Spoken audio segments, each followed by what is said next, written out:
This is the Kremlin, citadel of Russian communism. Looking at Russia, we might see it as a country to be studied, as we study other nations of the world. Yet we know that Russia today is regarded as a grave threat to our nation, to our freedom, to the peace of the world. Why so? What makes it a threat? Looking closer, we see a clue. Public display of giant portraits of communist leaders. These leaders, by their actions, have caused the world to stand guard.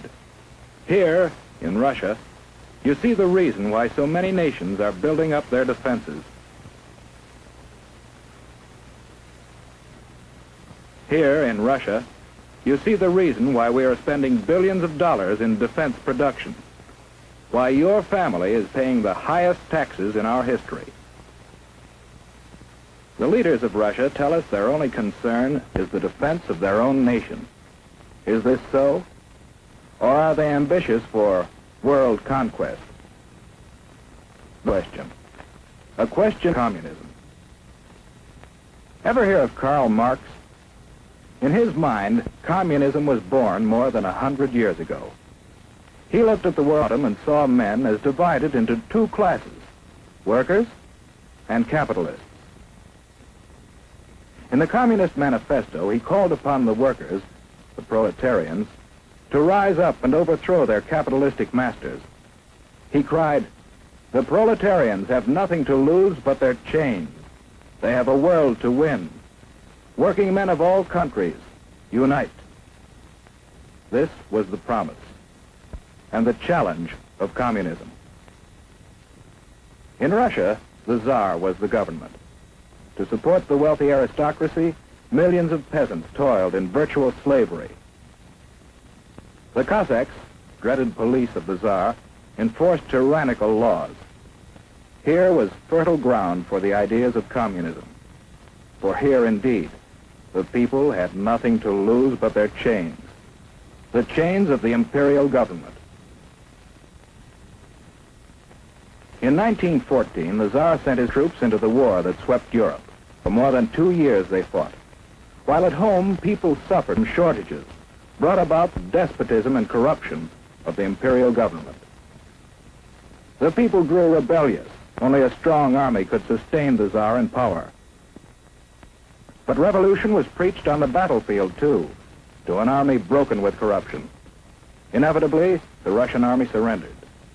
And with the defeated army returning under the banners of revolution, the imperial government fell and revolution reigned.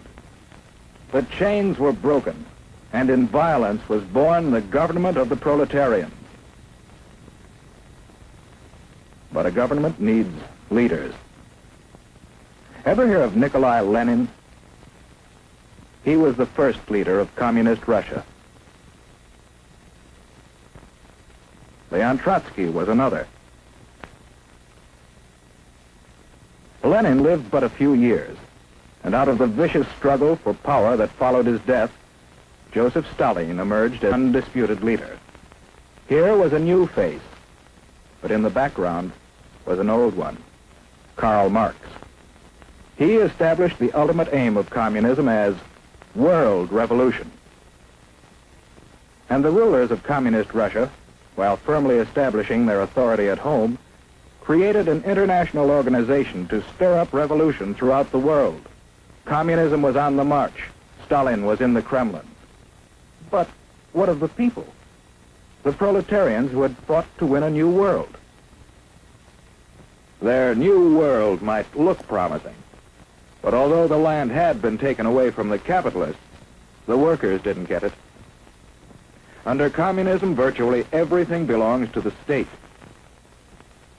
The individual has little right to own property or to plan his own life.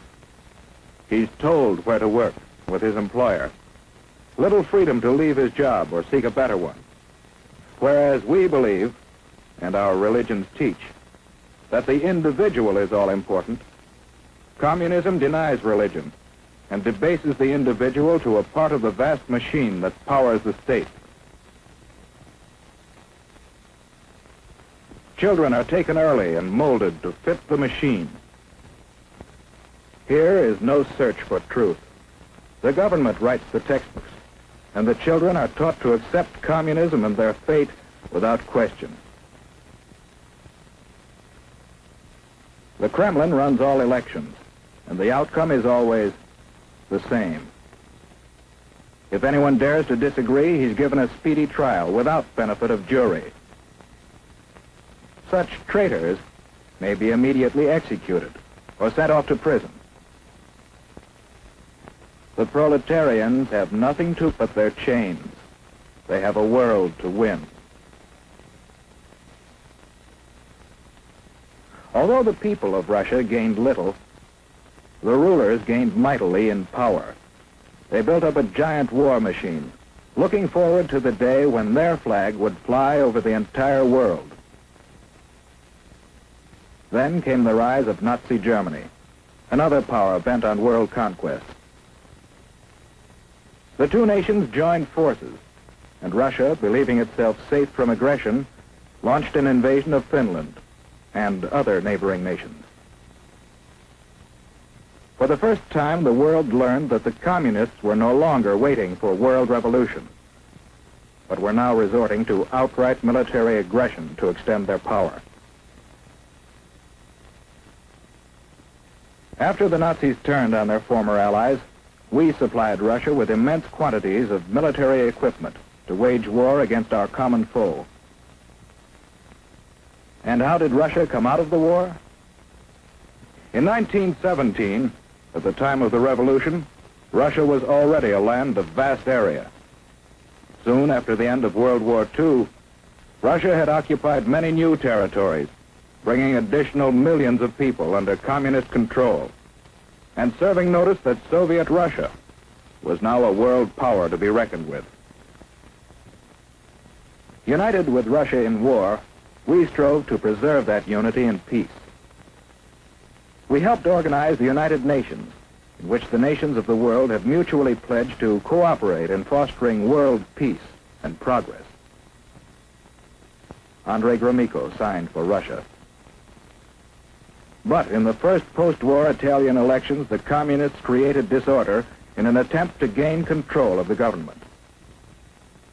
Once more, the world was reminded that basic in the idea of communism is the plan of world revolution, and that Russian communism has stepped beyond that plan to achieve world domination through aggression. In Indochina and Malaya, communist aggression has incited rebellion against established government. In France, communist aggression has fomented strikes against essential industries in attempts to discredit the free government. In Iran, the communists have incited rioting and have preached hatred and distrust of the Western nations. In Eastern Germany, they have openly opposed the West. In China, the communists have established their own puppet government.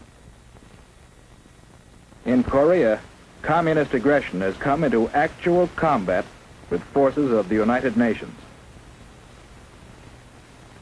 And with the most deadly of all weapons available to the Russians, no peoples in the world can feel secure against this aggression.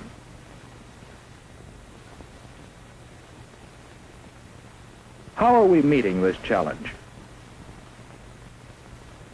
Yes, one way is by helping the free world fight starvation and poverty and suffering, conditions that pave the way for communist infiltration.